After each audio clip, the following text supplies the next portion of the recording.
Just in looking at the video and the kind of consensus right now is that what it looks like, at least from the outside, is that there's a pretty significant cargo shift, um, and the reason that that is important is because when an airplane flies, it essentially is hinged on a single point. That point is called the center of gravity, and it's the point at which the aircraft rotates around. So any force that you apply to that center of gravity affects the airplane. And there are certain center of gravity limits that aircraft have to comply with. So if you think of it like let's say a kid on a seesaw, right? The point at which the seesaw rotates would be the equivalent of the center of gravity in an airplane.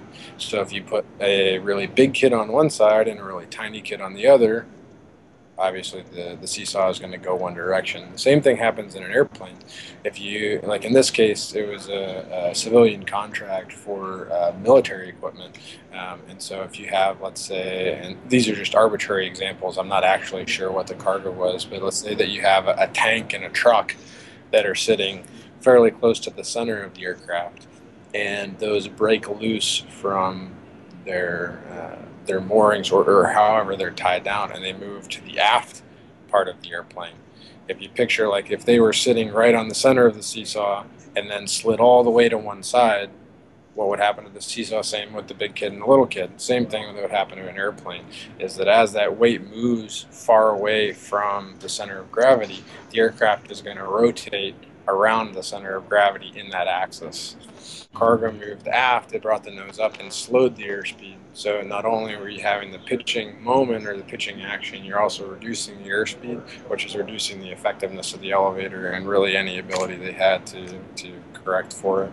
Either error on the part of the person loading the aircraft and securing that, um, or a failure of a structural nature with the actual pieces that were used to secure it. And I mean, there's a lot of speculation right now about the loadmaster for the airplane, but I would caution against. I mean, it may very well be something that was his doing, but I would caution against rushing to that judgment until they know for sure whether it was indeed a human error in relation to how it was secured, or if it was a structural failure in the parts that were already certified to do it.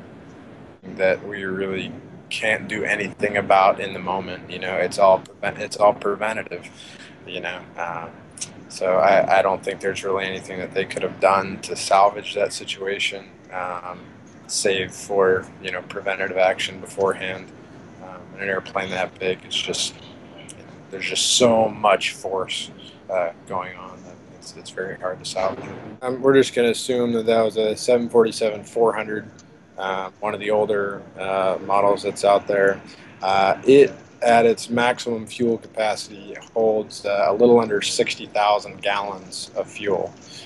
So if each gallon of fuel it weighs in roughly between 6 and 7 pounds, so depending on temperature. So comes out to roughly 390,000 pounds of fuel.